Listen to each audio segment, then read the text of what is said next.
تیل سر کی خشکی ختم کرنے کے لیے مفید ہے۔ بسم اللہ الرحمن الرحیم۔ السلام علیکم، welcome back to my channel knowledge and tips. کیا واقعی ناریل کا تیل سر کی خشکی ختم کرنے کے لیے مفید ہے؟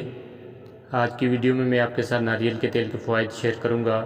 پرانے زمانے میں مائیں اپنی بچیوں کے سروں میں ناریل تیل کی مالش کرنا ایک فرض سمجھتی تھی تاکہ وہ بالوں کے گرنے اور سر کی خشکی سے محفوظ رہیں، لیکن جیسے جیسے زمانہ بدلتا گیا تیل لگوانے کا رجحان بھی کم ہوتا چلا گیا۔ خشکی کے لیے ناریل کا تیل ایک مقبول گھریلو ٹوٹکا ہے جس پر سالوں سے عمل کیا جاتا ہے، لیکن کیا یہ ٹوٹکا واقعی خشکی ختم کرنے کے لیے مفید ہے؟ آئیے جانتے ہیں اس ویڈیو میں۔ دنیا بھر میں لاکھوں افراد خشکی سے متاثر ہوتے ہیں، جس کی علامات غیر معمولی طور پر چکنی، خشک مردہ جلد کے پھٹنے جیسی ہے۔ خشکی کے خاتمے کے لیے ناریل کا تیل کافی کارآمد ثابت ہو سکتا ہے۔ یہ تیل وٹامنس اور ضروری فیٹی ایسڈ سے بھرپور ہوتا ہے۔ اس طرح یہ سر کی نمی کو بخش کر اور خون کی روانی کو بہتر کر کے حیرت انگیز کام کرتا ہے۔ اس میں اینٹی بیکٹیریل اور ڈیپ ہائیڈریٹنگ صلاحیتیں بھی موجود ہیں جو خشکی کے خلاف لڑنے کے لیے ضروری ہیں۔ اگر آپ خشکی کے لیے کیمیکل سے بھرے شیمپو استعمال کرتے ہوئے تھک چکے ہیں تو ناریل تیل کو اپنا قدرتی علاج سمجھیں۔ خشکی کیا ہے؟ خشکی آپ کے سر پر موجود مردہ جلد یا پانی، شیمپو اور صابن کی جمی ہوئی نمکیات ہوتی ہے جو پاؤڈر کی شکل میں خشک ہو کر نکلنے لگتی ہے اور خارش کا باعث بنتی ہے۔ دنیا بھر میں تقریباً نصف بالغ افراد کو اس مسئلے کا سامنا ہے۔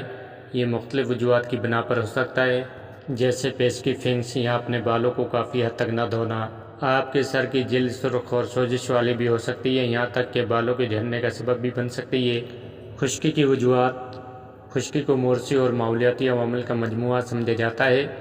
بالوں کی دیکھ بھال کے معمولات جیسے اپنے بالوں کو نہ دھونا یا بہت زیادہ دھونا، بالوں کی مختلف مصنوعات کا استعمال، بہت زیادہ دھوپ، تنگ ٹوپیاں، آپ کی غذا، دھول اور گندگی سب خشکی کا سبب بن سکتے ہیں۔ اس کے علاوہ تناؤ، سرد موسم اور ملاسج نامی فنگس آپ کی خشکی کو بدتر بنا سکتا ہے۔ خشکی کو مؤثر طریقے سے ختم کرنے کے لیے ہفتے میں کم از کم 2 بار اس عمل کو دہرائیں۔ دلچسپ بات یہ کہ خواتین سے زیادہ مرد اس مسئلے سے نمرد آزما ہوتے ہیں۔ کیا ناریل کا تیل خشکی اور خشک سر کے لیے اچھا ہے؟ ورجن ناریل کا تیل یا غیر صاف شدہ ناریل کا تیل زیادہ تر اس طرح کی خشکی میں مدد کر سکتا ہے۔ یہ سر کی جلد کو نمی بخشنے کے ساتھ ساتھ اس کی صحت کو بحال کرتا ہے اور خشکی کو بھی کم کرتا ہے۔ ناریل کے تیل میں اینٹی فنگل اور اینٹی آکسیڈنٹ خصوصیات ہوتی ہیں جو اسے صدیوں سے خشکی کے لیے مقبول گھریلو علاج میں سے ایک بناتی ہیں۔ کچھ مضبوط کیمیائی شیمپو کے برعکس جو آپ کے بالوں کی جڑوں کو نقصان پہنچا سکتے ہیں اور خشکی کو راغب کر سکتے ہیں، ناریل کا تیل کیمیکل سے پاک، ہلکا اور جڑ سے خشکی سے نمٹنے کا کام کرتا ہے۔ ناریل کے تیل سے خشکی کا علاج کیسے کریں؟ اس کے لیے آپ 2 سے 3 کھانے کے چمچ ناریل کا تیل لیں اور اسے چولہے پر گرم کریں۔ اس بات کو یقینی بنائیں کہ یہ بہت گرم نہ ہو بلکہ چھونے کے قابل ہونا چاہیے۔ اپنی انگلیوں کو تیل میں ڈبو دیں اور انہیں اپنے سر کی خشک اور خارش والی جلد کی مالش کے لیے استعمال کریں۔ اس کو ہر حصے پر پھیلاتے ہوئے 10 سے 15 منٹ تک اپنے سر کی مالش کریں اور 30 منٹ کے لیے چھوڑ دیں، پھر اسے اچھے شیمپو سے دھو لیں۔ خشکی کے لیے ناریل کے تیل کا ماسک۔ نیم کے ساتھ نیم اپنے اینٹی بیکٹیریل، اینٹی سوزش اور اینٹی فنگل خصوصیات کی وجہ سے خشکی کے لیے ایک حیرت انگیز قدرتی علاج ہے۔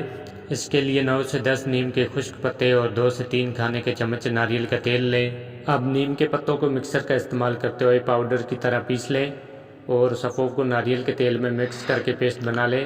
تقریباً 10 منٹ تک سرکلر موشن میں اس مرکب کو اپنے سر پر آہستہ آہستہ مساج کریں۔ چند گھنٹوں بعد اسے ہلکے کنڈیشنر اور شیمپو سے دھو لیں۔